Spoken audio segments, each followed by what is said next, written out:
I think this is the greatest sequel of all time. And I'm not sure I'm ready to fully back up that statement. Well, you better be ready. Okay, Empire Strikes Back. Okay. Empire, Dark Knight. I will hear both of those out. Right, I think. And I would argue Across the Spider-Verse. Yes, you would argue that I one. know, that's not surprising Godfather to 2, anyone. Godfather 2 has its own place. I hear all of those. All right, okay, hit me with why, though.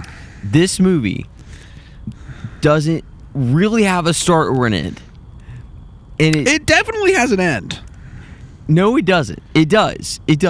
But this is the sandwich movie. It's true. Fellowship of the Ring has a start, Return of the King has the end. Yep. They had one of the hardest tasks, I feel like, in making this trilogy was structuring Two Towers. Like, this movie, with all that it had to, build up, and all the characters it still had to introduce, but you're continuing the story, continuing the momentum, like, all of that stuff. Yeah, and I mean, it you're starting from accomplishes it. Boromir dying. Yes. Yeah. And it accomplishes it perfectly. I would say near perfect. And it's so good. But like you think Empire Strikes Back, right? Right. That one, it kind of has a start and an end. You pick up where you left off, but like there's a very clear start and very clear end. Yes, this movie has a start and an end, but when they were adapting it from the books, it kind of didn't. Like, Two Towers as a book is structured super weird. Yeah, that's super true. weird. And so that the fact that they were able to accomplish what they did in the movie version of it, I think is incredibly impressive. No, it's not actually maybe the greatest sequel of all time. I would say Empire Strikes Back probably takes the cake for me. But what this movie did in terms of like the whole trilogy too, introducing Gollum, like there's so many things that is true. There's so many things that this movie does that so well that allows, I don't know, it kind of almost makes Fellowship of the Ring better, and also it allows Return of the King to execute at the level that it does. I will say, because I've watched all these relatively back-to-back, which is why I spoiled, well, we bleeped it out, but I definitely spoiled this movie yesterday, and I'm not going to spoil Return of the King. But we'll see. Yeah, we will see. But I will say, this, more than any other trilogy, feels like one movie. Yeah, 100%. So they it's also like, made them all together. Like, really? Yo, yeah. I didn't know that. I think I kind of mentioned this. Sorry about last podcast, by the way, guys. We are not God, so we cannot control the weather. Yeah, and we love what we do here. We do. The fact that you guys got a podcast yesterday is a testament to how much we love you. We are sorry that the quality was not up to our standards, but thank you if you listened and watched it. If you haven't, it's the best podcast we've ever done. Go watch it. It is so good. But anyway, yeah, anyway, continue. I don't even remember. I don't even remember what I was saying. I was saying it feels like one movie. Yeah. And did I ask you a question? I literally can't remember. Yesterday I said like the whole Two Truths and a Lie, like this. Right. Was they made it all at the same time. Two movies, yeah. Right? It was when they went to pitch this movie. They had two movies written, and they I can't remember who specifically they were talking to, but they were talking to the producer guy or like the guy they were trying to get to make the movie, and he was like, he listened to the whole pitch. It's this really kind of tough thing to pitch. This, very well known work of books and of literature. There's so much complexity to it. Also, it's not super easy to adapt. It's just not easy to adapt, right? At all. And so they pitch it, and he was like, "There's an issue here," and they were like, "Uh-oh." And he was like, "This needs to be 3 movies. What you are pitching is 3 whole movies." And so they rewrote all the scripts they had. They restructured everything to make 3. And I watched this movie. I watched Two Towers, and I'm like, how could they have fit these storylines into the other 2 movies? I have no idea how they would have done that. There was 11 hours and 20-something minutes of content if you watch the extended versions. Yes. I don't understand how you fit that into 2 movies. And the theatrical versions are super long still, and they are also bare true. bones. All the excess fat is cut off, which I would argue helps with world building, but I don't know. I think the fact that they were going to make 2 movies blows my mind. So yeah, they made them all back to back to back. I can't remember how long they shot them for, but it was like a good chunk of their lives that year was just shooting Lord of the Rings. That is insane. And then they still had reshoots and stuff for some of the movies, and it was crazy stuff. And they released them Christmas. I'm pretty sure back to back to back. Bro. Yeah. If you were around then, because we definitely weren't, but I was a baby when Return of the King came out, I think. 2004? I think it was 3. Oh, yeah, you are 2 years old. I would have been like a few months old. Yeah, if you were around and you saw these in theaters, comment below how that experience was, because that was probably epic. I thought it was so cool. I'm so jealous, honestly. Yeah, for real. I did watch the Hobbit movies when I was growing up. Yeah, we did theaters. too, but it's just they're not. Just not the same. I have a lot of nostalgia for them. They're nostalgic. They're fine. That's about what I'll say there. Welcome back to Stole My Line, a Fireside Film podcast. I'm Grant. And I'm Drew. And today we are fully discussing The Two Towers. Two Towers. And we might, at the end, go back to Fellowship a little bit because we kind of got rained out in that episode. There's some conversations I think we can have about this movie that tie into Fellowship. Yeah, I agree. We wanted to have a longer discussion on Fellowship, and we just didn't. Also, it's kind of sad. It's in my top 4 ever. I know. And we got rained out. I want to have this conversation at the end. Why is this one in your top 4 and not the other 2? We can have that conversation in the end. Because I'm very intrigued, and I think I disagree. Yeah. Well, okay, so you were fresher off this movie than I am, but I still watched this relatively recently. Yep. Tell me what you thought of Two Towers. I mean, again, like what you said, I think it's a phenomenal sequel. I think these movies do a great job of the world building, but then also adding characters in the second and the third movie that don't feel kind of like excess fat. And why are they here? Yeah. Like, I think we might have to bleep this out, but Faramir is introduced in this movie, right? Yes, he is. Yeah. And for a while, I was like, why is he here? Like, I'm not interested in this guy. But then the character arc at the end of the third movie, I'm like, oh my gosh. Yeah. It's all set up. I mean, there's even stuff in Fellowship with, like, I mean, Aragorn's lineage and him becoming the king that it does not get realized until the last hour of the Return of the King. Yeah, 11 more hours of, cinema, and then you get to the end of that character arc, which I think, to me, is why so much of this trilogy is so impressive. Right. Because there is storytelling through 3 whole films that, like, yes, there's little arcs within the movies, but there's overarching arcs for all the characters that just is so impressive to 100%. me. So impressive. But yeah, tell me more. What else do you like about Two Towers? I mean, I think the spectacle of these movies is there, but I think especially in this one, like, Battle of Helm's Deep, obviously, is so good, so incredibly epic. Yes. And like just the scale and the amount of work and the extras and the makeup and like the coordination, the choreography, and everything, the integration with new CGI. Exactly, bro. It's wild. Yeah, it blows my mind. I always love watching Legolas surf downstairs on a shield. Yeah, it's so sick. Definitely not in the books, but I don't even care. I watched this with my fiance. I think I mentioned that last episode. Right. And she absolutely loved the Legolas Gimli. It's not really a spoiler. Their whole little banter between like killing orcs and they were counting and all that stuff. I think what they did in the movies because that stuff isn't in the books. I know it's on the books, and if you're a book faithful, like, I totally get you. But adding those little funny things that still kind of keep the tone light enough to where it's not all so serious, right? It really does so much for the film, especially this one, because I feel like this one is maybe the darkest one. I don't know if that's real. It's definitely darker than the first one. It's very I would definitely agree. Yeah. And I will say, these movies, like, I know they're PG-13, but they're violent. Yes. I don't even know how my dad let me watch these at like age 10. I don't even know. I couldn't even tell you, but I love them. And like, they cut away right before it gets like bad. But there's still like beheadings and like people get stabbed. It's like, it's not like kids stuff at all. Yeah. Okay. I want to shift conversation a little bit. Right. Because we kind of talked about, you and I, this outside of the podcast, but I want to talk about Andy Serkis's golf. Yes, I was going to shift the conversation. And I'm honestly just going to give you the reins here. Like, where do you want this conversation to go? Because it's so good. I think Andy Serkis is one of the most underappreciated actors in Hollywood. Oh, 100%. And here's why. They invented motion capture technology for this movie. Yes.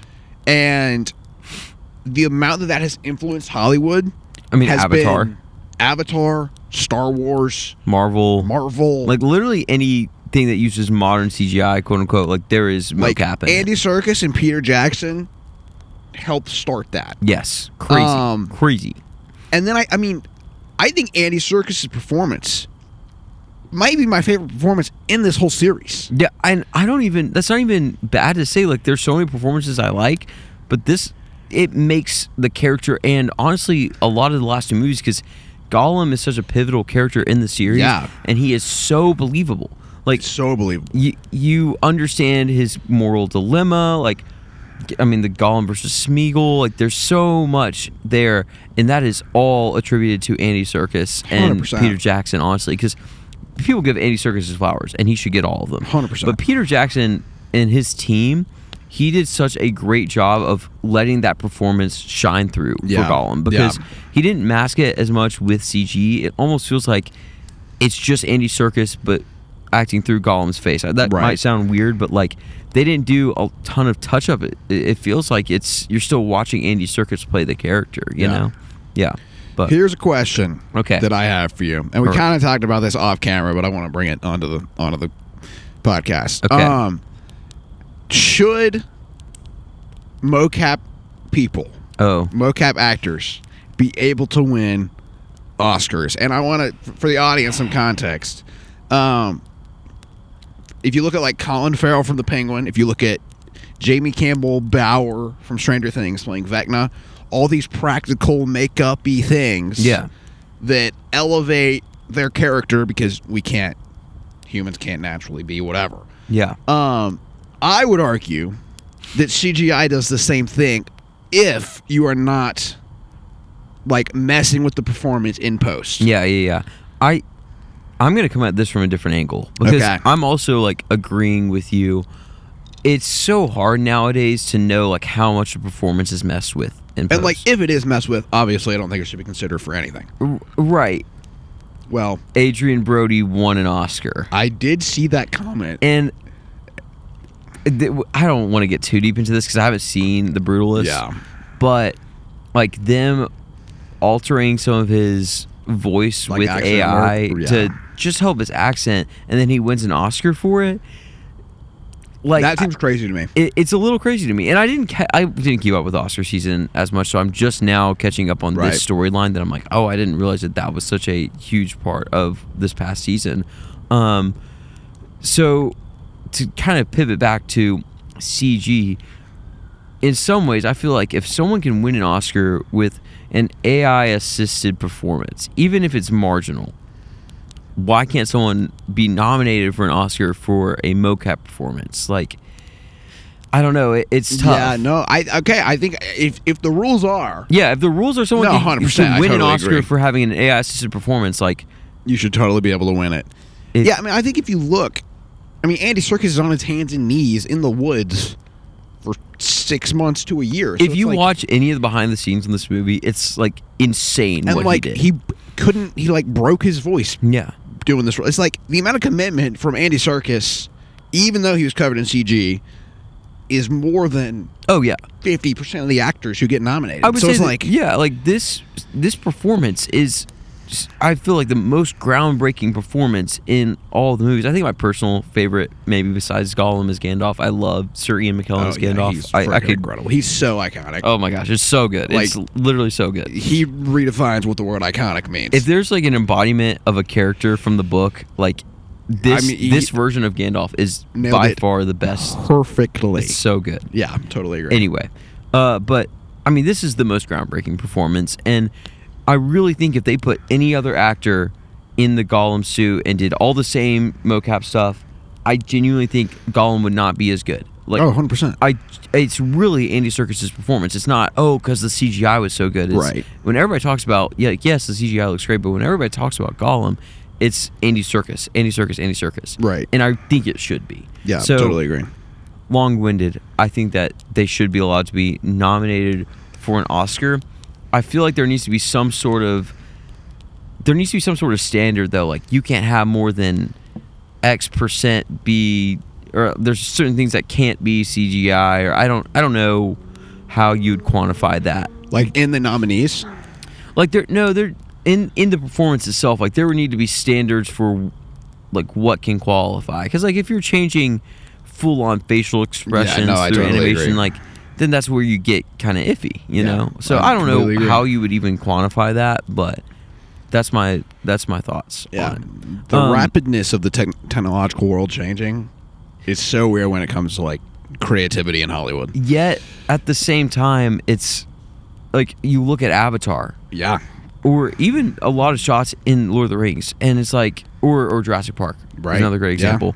Shots from movies nowadays don't hold up, and it's just so sad to me to see the change. Kind of like, even though technology can be so good, it's just not really, like, the artists are so overworked, and studios spend so much money on VFX because it's cheaper, but it just does not look as good. Right. It just doesn't. Anyway, I digress. Yeah, but, we are digressing a little bit.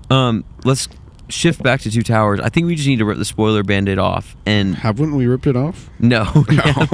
In my mind, the spoiler Band-Aid's always ripped off. Yeah, Drew's just like the biggest spoiler on this whole podcast ever. But if you haven't seen Two Towers, I don't know why you're watching us, but please go watch the Two Towers as we dive into spoilers. For sure. But yeah, Drew, I have a question. Okay. What is because there's a lot of segmentation in this movie. That's true. The characters are all over the place. Yeah. What is your favorite section of the story to watch? You got Merry and Pippin. Right. You've got Aragorn, Gandalf, all that happening in Rohan and Helm's Deep. And then you've got Frodo, Sam, Gollum, and those are kind of the three main chunks, I would say. You kind of have a little bit of Isengard, Saruman, twisted into all of it. Yeah. But those are really the three chunks of this movie. I want to hear what you enjoy watching the most and why. I think it's hard to answer without the Return of the King in the conversation. That's true. That's fair. At least for me. Do your best. Just in this movie, probably Aragorn. Okay. And his group of people. Yeah. I mean, I think leading all up to the Battle of Helm's Deep and are we going to survive? Yeah. The tension is so there. And again, Gollum, Sam, and Frodo, very fun to watch. Right. 100%. What about you? Well, I would definitely agree. I think, I don't know, I do think that part of the movie is my favorite part of the movie to watch. Just, honestly, the servanthood, I don't know, it's kind of out of their way to go help these people of Rohan, but Aragorn is such a good, future king, right? That he's so willing to help them to the point of death. He is putting his life on the line to help these people. Yeah. And he's serving the greater war at hand. Mm-hmm. He's still fighting against Sauron, but they set out to find Merry and Pippin, and they still could have, but they chose not to, and they chose to go into Rohan and help them. And Gandalf was like, "Nah, they're safe. We're fine." Yeah. But I mean, Aragorn still could have made a selfish decision to go somewhere else, go to Gondor. There's so many places he could have gone, but no, he's going to serve these people that he's not really ever been a part of. I haven't gone too deep into his time as a ranger in the books or anything, but I mean, these are people that he doesn't really affiliate with, yet he kind of becomes their king, and not really their king, but he is their leader, at least in the films. He is their battle strategist and stuff. So it's really cool, really interesting. But yeah, I want to hear more of your spoiler-filled thoughts on this movie. My spoiler-filled thoughts. This might be a hot take. Okay, I'm ready for it. Eowyn annoyed the crap out of me. No, that's so fair. That's so fair. Bro, here's what you know as Eowyn, right? Aragorn's taken. Okay? So taken. He talked to you about it. And what do you day one. What do you do? Day one. You keep flirting with this man. Also, it pissed me off. And there's Return of the King storyline in here, but her desire to fight just doesn't come to fruition. And so if you're watching this movie, she just in this movie she just wants to fight, and she flirts with Aragorn the whole time, and you're like, what is this character's purpose? You're get out. You understand it later, but I agree. I completely agree with that take. Loki is really annoying. But I will say, even in Return of the King, I don't I guess you flirt with Aragorn because he's friggin' attractive. So Loki, I might flirt with Aragorn. But oh man, do you need to share something on this podcast? No, I don't. Okay. Okay. Oh my god. Keep going. It's just Was that in the books? I haven't read the books in forever. See, I haven't read Two Towers. I got like halfway through Two Towers a few years back, and I'm going back through them now. So I haven't gotten back to Two Towers and really going through it again. I don't remember. I know that she's a character. Right, I remember she's a character. But it's like, there's stuff with Aragorn and Arwen that's only in the appendices. And they flush it out in the movie, and it's so much better in the movie, I would say, because they really built on it. That's also a part of this movie we didn't really talk about. The whole Arwen choosing between Aragorn and immortality. That's true. Which is kind of an overarching thing and plays a lot into Return of the King, but I still think that's a really cool part of the movie, too, that there's a little bit of tension there, you know? I agree. I think what's super interesting, I think Elrond... Yes, Elrond. His arc in this, well... See, I can't remember if it was this one or Return of the King. I think it's more Return of the King. But, okay, well then I won't spoil. But there's still the tension of like, do I want to give my daughter up? Well, no, it is in Two Towers. Yeah, it's in both. Yeah. They kind of run together. I watched them back to back, so they kind of run together for me too. But there is the tension of, do I give up basically my daughter? Like, do I let her make a choice? Yeah. And I mean, if anything, like on paper, she should leave this guy. Oh yeah, 100%. But I really think that this is one of the most underrated love stories of all time. Genuinely. Wow, that's a hot take. No, I don't really think that's that hot of a take. Maybe all time? Yeah. Okay. A woman choosing to leave her immortality to be with someone. Like that's the most romantic thing. Valid. I don't know. Maybe comment below, guys. Do you think that this is a very underrated? I think Aragorn is low-key like a softie too. Yeah. Like, he's just constantly thinking of friggin' Arwen. Which is fair. Yeah, no, I totally... It's I mean, she's it's like just, described as the most beautiful woman of all time. It's really, like, sweet, and it's endearing. Yeah, it's cool. I mean, I totally agree. Aragorn didn't even think about cheating. Like, nah, bro. He was like, nah, I got my woman. I will say, he's super respectful about Eowyn, so good on him. Yeah, I mean, he kind of wants to be a brother to her. At least that's the vibe I get around it. Yeah. Do you have anything else you want to talk about spoiler wise? I don't know. Maybe we can talk about the end of the movie. Yeah, I think we definitely should. How this one concludes. What did you think of how, I don't know, all the battle stuff happening all at once? Like, what'd you think? What do you mean all the battle stuff? Like, well, like you have the Ents versus Isengard. Right. And then you have Helm's Deep wrapping up too. Right. So, I do feel like the Ents versus Isengard plot was definitely like the subplot, obviously, but it felt very like, hurry up and wait. Mm-hmm. Oh, we're going, and we did it. Yes. And which is like fine, but the Helm's Deep was so much tension, so much build-up, so much character development, and then Isengard was kind of like 5 minutes and we're done. Yeah. Which is like, it's fine. It's fine. And I think it ties into the greater themes of like Tolkien loved like the fact that there was magic in the world, and he always felt like we were losing that. And the trees coming to life, I feel like, is such a good representation of that. Yeah, I agree. But yeah, I can agree. I think this movie, it just leaves you on a cliffhanger a little bit. It does. Like, it totally does. It you're still wanting at the end of it, and that's okay because there's a third, which I would argue is the point of the second in a trilogy. I still feel like it's not like we stalled for 3.5 hours or whatever. Oh, like, yeah, no. It's not like you're sitting there just like, all right, well, why do we have this movie at all? Like, there's so much between Frodo and Sam, and you see the weight of the ring, really weighing on him, and you see Smeagol's whole tension between him and Gollum, and like, there's so much there that I feel like you could not just jump from Fellowship to Return of the King and really have all the context that you need for the third movie. Totally agree. Okay, well, unless there's anything else you want to talk about, I don't think there is. We said that we were going to rank these. Yeah, we definitely. Well, I guess we couldn't do it for the first one. Or maybe I hope we said that. Maybe well, we're didn't. saying it now. Okay, so we had Fellowship of the Ring. Right. At number 1. Because, yeah. Do you think that this is better or worse? I do. That you just... I said, is this better or worse? You said, I do. You didn't answer it. I think it's better. Okay, why? Well, I think it's... Again, this movie feels so... This trilogy feels so continuous. Yeah. It's hard to rank, yeah. That it feels like one story with just, like, stops. Yes. So it's like, which part of the story do you like more? Yeah. And it's like... I mean, I think I like this one more, but that's just, like, purely subjective. Yeah. Okay. And, like, I don't really have any arguments to back that up. It's just, like, I liked it more. Yeah, that's fair. I mean... Fellowship of the Ring is in my top 4.